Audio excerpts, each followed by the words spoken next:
Hello, and thanks for coming along to And We Have an Office Dog, the digital agency podcast where we talk to agency owner-directors and learn more about what makes them tick. From the things that make them similar to the things they'd rather have known sooner, where they've had success and where they've learned some hard lessons. All will be revealed with your host, Chris Simmons, the agency coach, and he'll be talking to a different awesome agency person in each episode, asking them 4 questions and seeing where the conversation takes us over the next 25 minutes. Okay, so let us begin. Over to you, Chris. Thanks, voiceover guy. And on the podcast today, we've got Adam, the managing partner of A Purpose Partnership over in the United States. How are you doing? I'm doing well. We are finally out of our hurricane season and just wrapping up big Hurricane Ian that came through. So we have power, water. I was able to make coffee this morning. Life is good. As long as you can have the coffee, it doesn't really matter if you've got a roof, I think. So just finishing off hurricane season, ready for holiday season. So I'm sure you're quite busy with the agency at the minute. Oh yeah, we are staying very, very busy. It was quite after a week and a half of no power. It was quite hard. Like all the stuff reeling through my head. Going, I got to do this and this and this, and no power, no internet to do any of that. So first and foremost, good to see you alive. Secondly, tell us what a Purpose Partnership does. What's the agency all about? Give us a plug. Yeah, so a purpose partnership. We are the anti-agency. We've broken the agency model in the respect of the fact that we are myself, my other partner Chuck Hester. We are actually out there doing the work. We're not sending in a junior team. We're not hiring in people that don't have years and years of marketing experience. We're actually out there with the senior team doing the work, whether it be web, whether it be PR, marketing, the traditional marketing, digital marketing. We have people in place that are all senior level people doing that work for our clients. So it's a little bit different mindset than well, let's put on a pretty sales presentation and then send in a team that kind of knows what the heck is going on. You actually talk to the people that are doing the work throughout the entire process. And I'm guessing that decision came from having had bad experiences either as your own agency or with agencies in the past, yeah? Yeah. So I come from the world of consulting more in the operation side of things. But I've seen this so many times in the BPO industry where you get this really awesome sales presentation from a partner that's going to come in and save your business, right? And then you get the people there and they're like, fresh out of college and hardly know, which end is up, and have never experienced half the problems you have. And the other side of that is obviously quite a lot of agencies where they have, large scale delivery of low level support, or teams which they want to get to that top scale. You can see why they'd have juniors, but those are the ones that, in a nice way, sorry, agencies who are listening who have juniors, to keep them away from the clients until they're seniors enough to be able to show off how good you are as a team. So how long's the agency been going for? We actually just officially opened in April of this year. Oh, wow. But between my partner and I, we have close to 50 years plus experience combined. So we've been around the market. And you look very young for it, Adam. So it's obviously been a breeze. So if you could go back to if you think the time when you and your partner were thinking about starting the agency, if you were to give yourself a piece of advice based on everything you've learned so far, what piece of advice might you give yourself? Don't chase the dollar, right? So it's such a conundrum. I think that every business owner, not just marketing agencies, but every business owner starting out gets stuck into. We chase the dollar because, well, we need to make ends meet, we need to pay bills, we need to pay for our software, we need to pay for all those things, right? And what I learned very, very quickly, we actually are just wrapping up with a client that was one of our biggest clients for our monthly retainers, and it's like, as we wind things down, I'm so actually relieved that we're winding things down with them, because it just wasn't a fit, but we did it because the dollars were there, and that's Yeah. what made ends meet. And so just don't chase clients because you want a dollar, right? Don't discount your prices because you need an extra $500 in revenue this month. Figure out what clients you really want to work for and work with, Yeah. and find them. Absolutely. I think it's a worthy thing to balance for obvious reasons, pay the bills and things like that. But equally, I've been in that position in the past where you say yes to something you shouldn't have really taken on, or you take something on that pays well, but you don't feel the right fit and there's not the chemistry that you need. And it is, it's chasing the cash. But I guess if you went back in time and gave yourself that bit of advice, would you have listened to it, or would you have gone, no, I need those dollars? Yes, because this is not my first go around in in starting a business. So yes, I personally would have, but I can tell you from experience, the first time I went through this, no, I wouldn't have listened to that at all. I would have been like, you got to pay the bills. Like, what are you talking about, you fool? Yeah, exactly. And at the time of recording this, naturally it's going to be a little while before it goes out. But at the time of recording this, the pound and the dollar are on a parity. So, anyone in the States looking to hire an SEO agency in the UK, it's stopped becoming a cost-effective measure. So get in touch with Adam.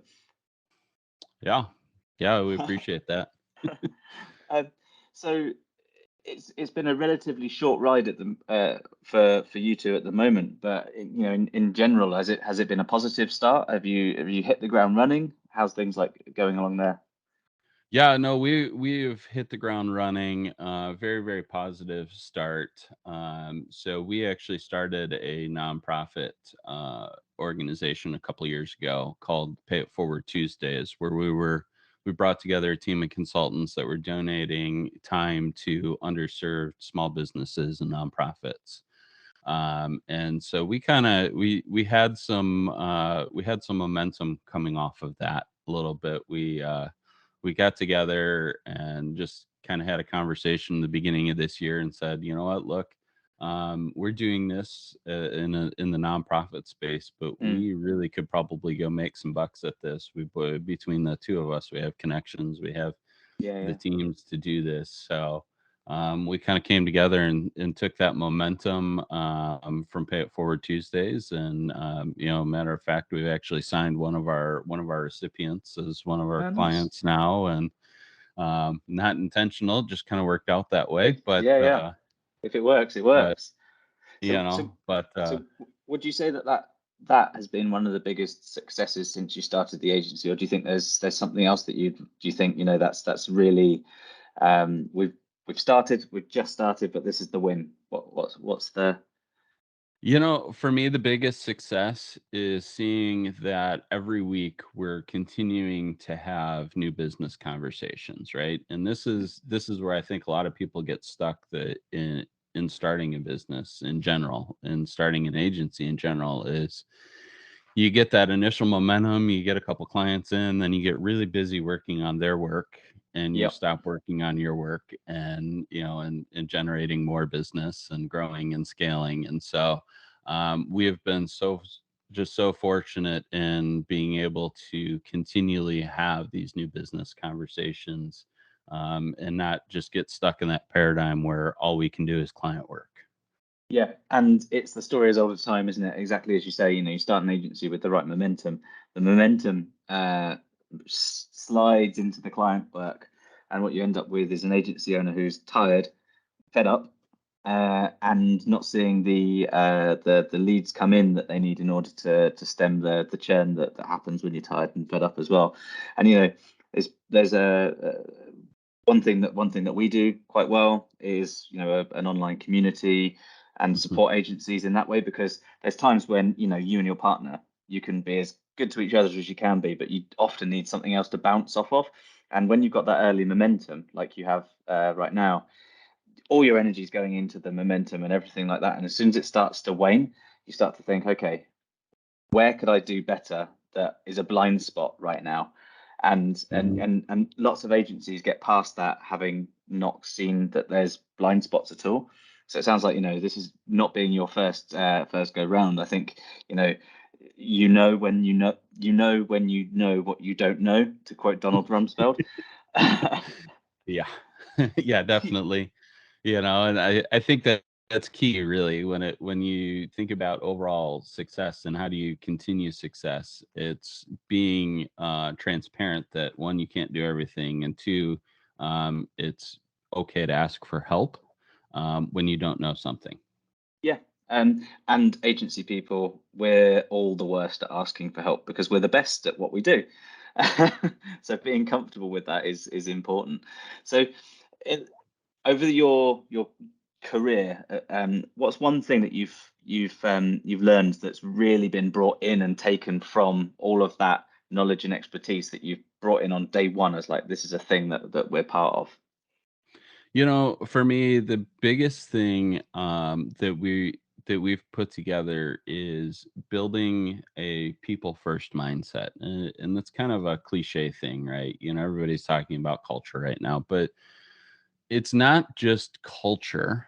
It's stopping and realizing that these business owners are people, realizing that the CEOs and executives that we're talking to are people, and Mm-hmm. as people, if we start with that natural relationship, everything else blossoms from there.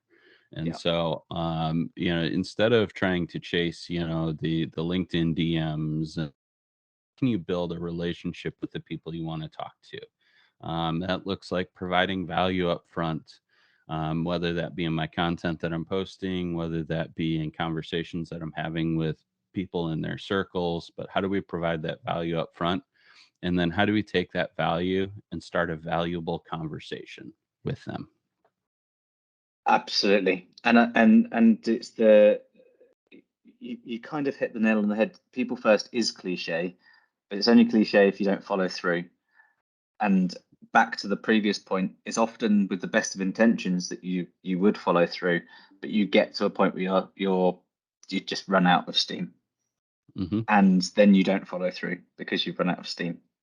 And I think agency leaders, we often fall foul of kind of that follow through of accountability to ourselves when it comes to the reason you start the agency, and over time, as you grow up in agency land, you start to realize actually this is a people business that hires people, works with people, ultimately for people, and if we don't do it based on people, then we are chasing a slow cash flow, fiery death.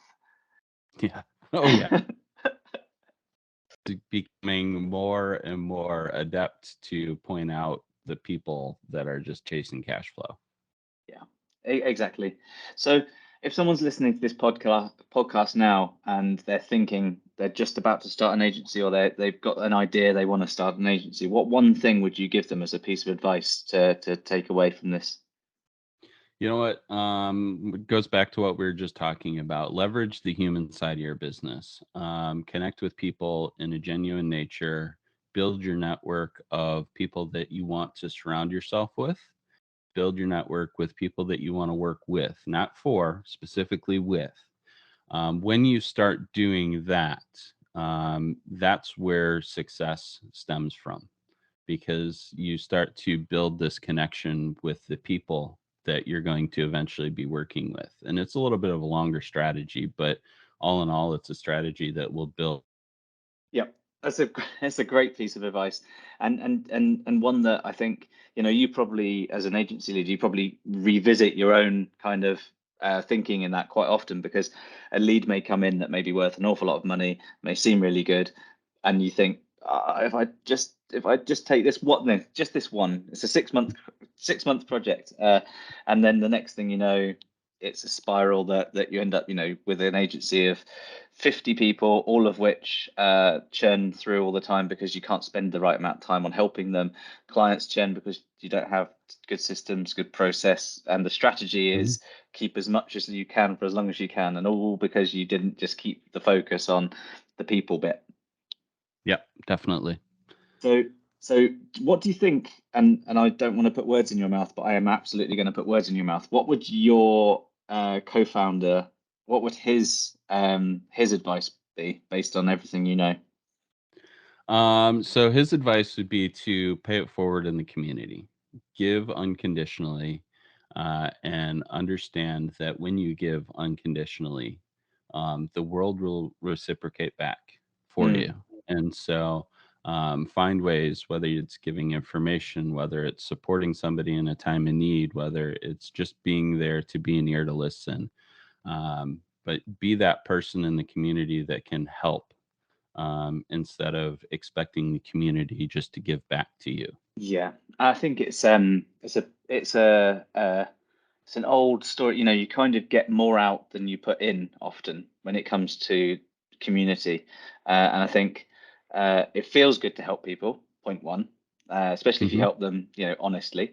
It feels great when someone reciprocates in the future when you need help, but you just never know when any of these kinds of acts of support will turn into an introduction to your dream client or one of those sorts of things, and it's hard to know whether it's going to happen and when it's going to happen. And I think that keeping in mind that you can always just help people for no reason as well, because it feels good.